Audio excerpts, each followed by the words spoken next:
What a match. कल का मुकाबला देखकर सभी के जुबान से यही बात निकली होगी। इस मैच में हमें सब कुछ देखने को मिला। पिछले कई दिनों से हमें एक तरफा मुकाबले देखने को मिल रहे थे और ना ही 200 के स्कोर ज्यादा बनते हुए दिख रहे थे, लेकिन कल हमारी सारी मनोकामना पूरी हो गई। वैसे एक समय कल आरसीबी की गेंदबाजी को देखकर हमें पुराने वाले आरसीबी की याद आ गई, जिनके बल्लेबाज बड़े बड़े स्कोर बनाते थे, फिर भी आरसीबी के गेंदबाज पिट पिट कर आसानी से दूसरी टीम को वो स्कोर चेज करवा देते थे। कल भी लगभग ऐसा हो ही गया था, लेकिन इस बार आरसीबी की किस्मत अच्छी है, क्योंकि इतने क्लोज जाकर वो शायद ही ऐसे सिचुएशन से मैच जीतते थे। इस बार पहले 17 साल बाद उन्होंने सीएसके को उनके होम ग्राउंड चेपॉक में जाकर हराया और अब 10 साल बाद मुंबई इंडियंस को उनके होम ग्राउंड वानखेड़े में हराया। कल का मैच देखकर सच में मजा आ गया। टॉस जीतकर गेंदबाजी करने का ट्रेंड तो चल ही रहा है। हार्दिक ने भी उसी ट्रेंड को फॉलो किया। फील्ड शॉट नहीं चले, लेकिन विराट कोहली और देवदत्त पडिक्कल ने क्या अटैकिंग अंदाज में बल्लेबाजी की।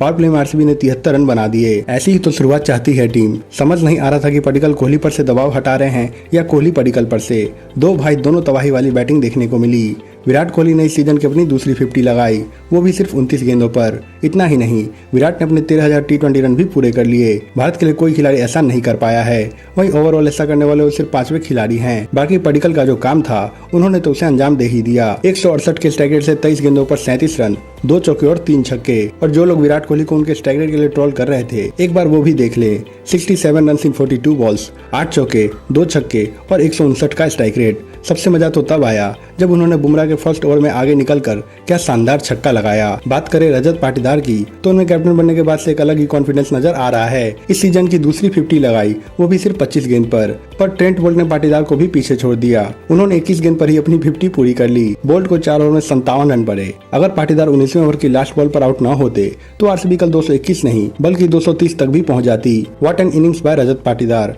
32 गेंद पर 5 चौके और 4 छक्के लगाए, 64 रन बनाए 200 के स्ट्राइक रेट से। अंत में जितेश शर्मा ने भी क्या आतिशी पारी खेली। लिविंगस्टन ने तो बेड़ा गर्क कर ही दिया था, पर जितेश ने आरसीबी को बचा लिया। उनके 19 गेंदों पर 40 नवाद की तेज तरार पारी नहीं आती तो इतना बड़ा स्कोर बनना मुश्किल हो जाता। उन्होंने चौके से ज्यादा छक्के लगाए, 2 चौके और 4 छक्के। 222 का टारगेट ऐसा नहीं कि वानखेड़े पर चेज नहीं हो सकते, पर इस सीजन में सिर्फ एक ही बार 200 का स्कोर चेज हुआ है। ऐसे में दबाव तो था मुंबई पर बुमराह की बॉलिंग ने काफी इंप्रेस किया। जहां बाकी गेंदबाजों को इतनी पिटाई पड़ी, वहां बुमराह चुपचाप से 4 ओवर में 29 रन देकर निकल गए। भले ही बुमराह ने अपनी गेंदबाजी से इंप्रेस किया, पर एमआई का टॉप ऑर्डर ने फैंस को फिर से निराश किया।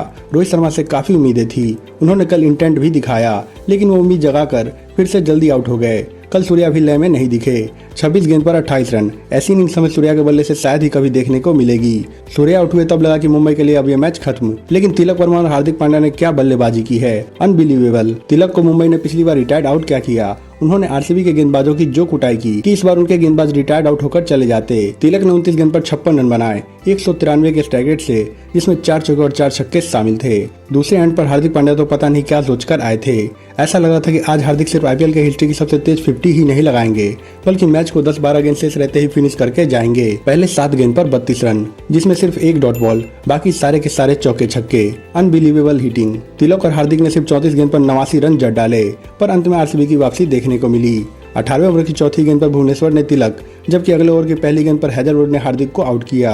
पहले 7 गेंद पर हार्दिक ने 32 रन बनाए थे, पर अगली 8 में वो 10 रन ही बना पाए। फिर भी ओवरऑल उनका स्ट्राइक रेट 280 का रहा। बाकी लास्ट ओवर में कुणाल पांड्या ने अच्छी गेंदबाजी की और 19 रन डिफेंड किए। एक स्पिनर के लिए लास्ट ओवर डालना, वो भी दूसरी पारी में, बहुत मुश्किल होता है, पर जब छोटा भाई इतना डेयरिंग हो तो बड़ा कैसे नहीं होगा। कुणाल ने मिचेल सेंटनर, दीपक चाहर और नमन धीर को आउट कर आरसीबी को 12 रन से इस थ्रिलर मुकाबले में जीत दिलाया। ऐसे ही मुकाबले देखने के लिए तो हम फैंस तरसते हैं। उम्मीद करते हैं कि आगे भी हमें ऐसे कई हाई स्कोरिंग थ्रिलर मुकाबले देखने को मिले। इस वीडियो में इतना ही, मिलते हैं नए वीडियो में, तब तक के लिए take care and enjoy the IPL.